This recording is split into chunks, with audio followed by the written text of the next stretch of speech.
Mga kaibigan, maligayang pagdating sa aking bagong explanation video. Ngayon ay sisimulan na natin ang talakayan tungkol sa blood laban sa duty. Kung nagustuhan ninyo ang video, huwag kalimutang mag-subscribe sa aming channel na Cinema Insight English. Para sa mga nanonood mula sa Facebook, ang link ng aming YouTube channel ay nasa video description. I-click lamang ang link at mag-subscribe upang makatanggap ng lahat ng mga update. Maraming salamat po sa inyong suporta.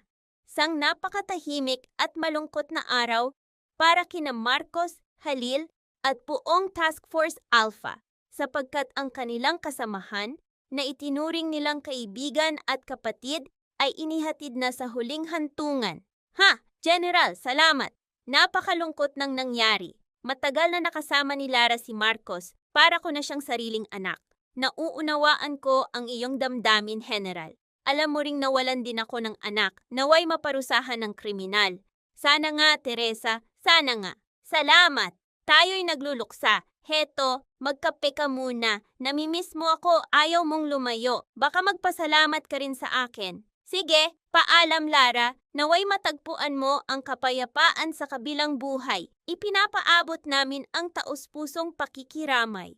Nauunawaan ko, napakahirap ng panahong ito para sa akin. Mauunawaan ko kung nais mong ipagpaliban ang panayam. Hindi, nais kong magsalita para kay Lara dahil alam kong iyon ang kanyang kagustuhan. Nag-iisa si Felix, iniisip ang kanyang ginawa kay Lara. Nakikipagbuno siya sa kanyang konsensya. Sinusubukang pakalmahin ang sarili. Gucci, wala na si Madam. Paulit-ulit kong sinabi ngunit hindi siya nakinig. Ano pa ba ang magagawa ko? Ngayon marahil kami papatayin ng General. Patawad. Matibay ang paniniwala ni Marcos na may alam si General Carrillo. Napansin niya ang kakaibang kilos at palitan ng tingin ni Carrillo at Felix na tila nagbibigayan ng senyas. Naniniwala akong sangkot si General Carrillo. Posible, ngunit wala tayong ebidensya. Ngayon ay nakukuha niya ang simpatya ng tao. Kailangan nating ipagpatuloy ang investigasyon ng may tiyaga. Tama ka, Rias. Dapat kang manatiling malapit sa General. Alamin ang kanyang mga galaw. Sige, sir. Ano ang plano natin ngayon? Napanood ko ang dokumentaryo ni Mayalaw. Maghaharap sina Mustafa at General Carrillo. Iyon ang pagkakataon dahil pagkatapos noon ay ipagpapatuloy nila ang kanilang masasamang plano. Napansin mo ba ang palihim na tinginan ni General Carrillo at Felix? Oo, tila alam ni Felix ang mga gawain ni Jay. Hindi pa tiyak, ngunit dapat bantayan si Felix. Tama, hindi natin alam kung sino sa atin ang mapagkakatiwalaan. Nagulat si Doc Ray sa narinig na kumpisal ni Marcos. Hindi siya makapaniwalang magagawa ng isang tagapag-alaga ang ganoong bagay sa kanyang anak. Bata pa si Lara. Kumusta ka, anak? Alam kong malapit kayong magkaibigan. May malalim na ugnayan. Hindi madali ang pinagdadaanan mo. Hindi ko matanggap na wala na si Lara. Totoo, ina.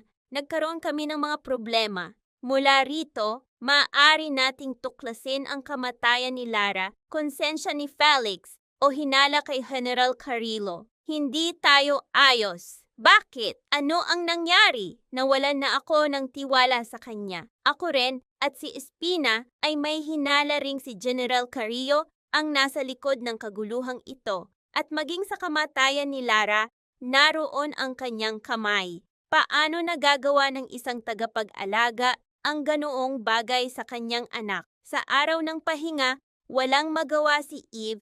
Kaya sa pagkainip ay nagtungo siya sa lugar na dati niyang pinagtatrabahuhan at nakasanayan. Kogyo, walang laman. Kogyo, Kogo. Kogyo, Kuya Ninong, magpahinga ka. Ako na ang bahala.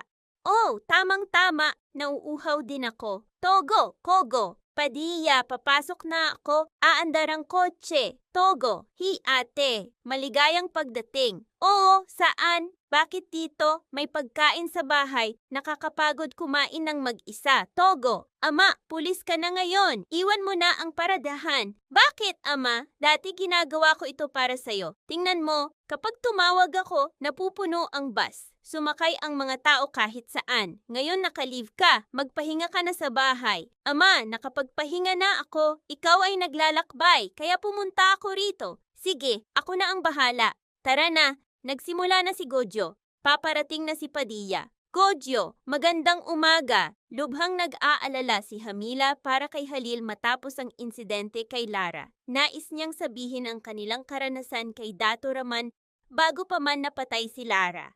Jamila, nakatanggap ako ng balita tungkol sa kaibigan kong si Lara Angeles. Bakit siya pinatay? Iniimbestigahan pa namin. Bakit mo tinatanong? Kung siya'y nasaktan, kung siya'y lumapit, papatayin ko siya. Hindi, nag-aalala lang ako para sa iyo, Halil.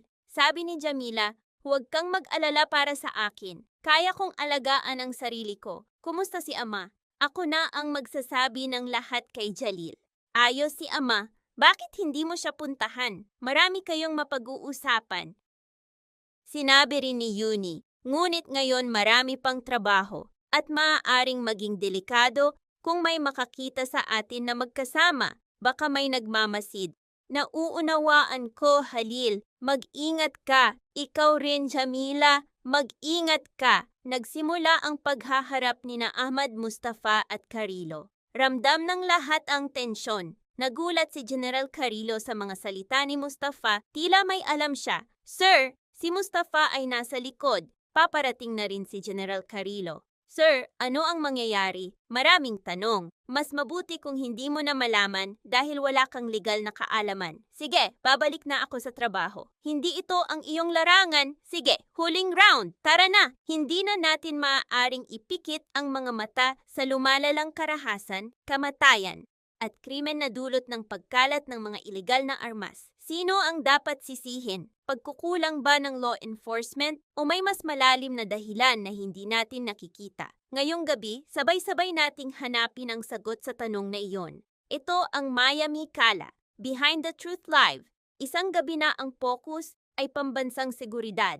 Ipinakilala ang dalawang mahalagang personalidad. Ang unang direktor ng Special Investigations Division, retiradong Police General Manuel Carrillo, at ang Presidential Chief of Staff na si Ahmad Mustafa. Nagpasalamat kay General Carrillo sa pagbibigay ng oras para sa panayam kahit kamakailan lamang ay napatay ang kanyang anak na si Agent Lara Angeles.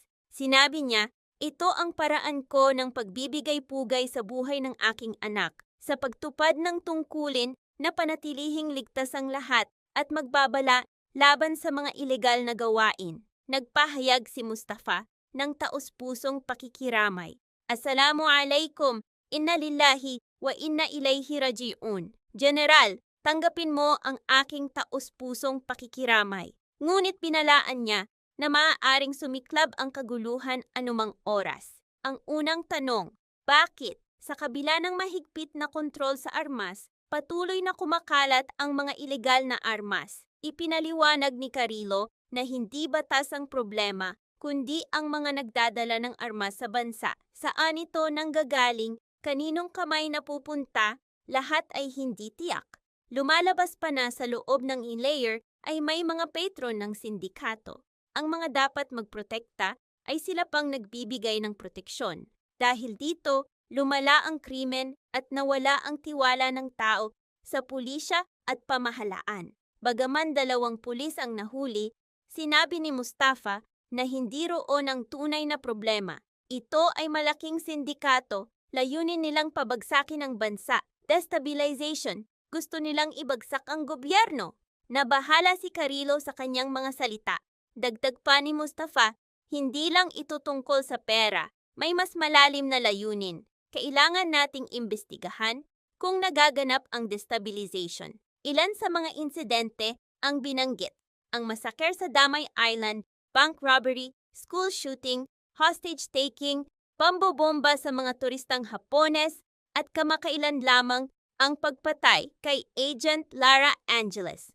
Lumitaw ang tanong, bahagi ba ng iisang plano ang lahat ng ito? Sinabi ni Carrillo, ang anak kong si Lara ay biktima ng malawakang kaguluhan, krimen, at kawalang katarungan. Paalala ni Mustafa, nagsimula ang lahat matapos ang pagsabog ng MVF Doña Emilia. Mula rito, Naging malinaw na ang sentral na tema ng talakayan ay ang sindikato, destabilization at ang kamatayan ni Lara.